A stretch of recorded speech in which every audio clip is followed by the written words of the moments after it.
ఏ బాటైనా పర్వాలేదంట, సమయంతో సాగటమే మన సింపుల్ సిద్ధాంతం.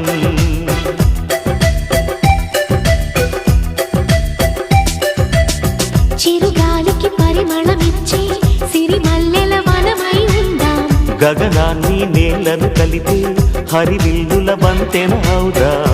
ఆనందం అంటే అర్థం మనమందా, ప్రతి పూట పాటై సాగే హుషారు సరిగమలం.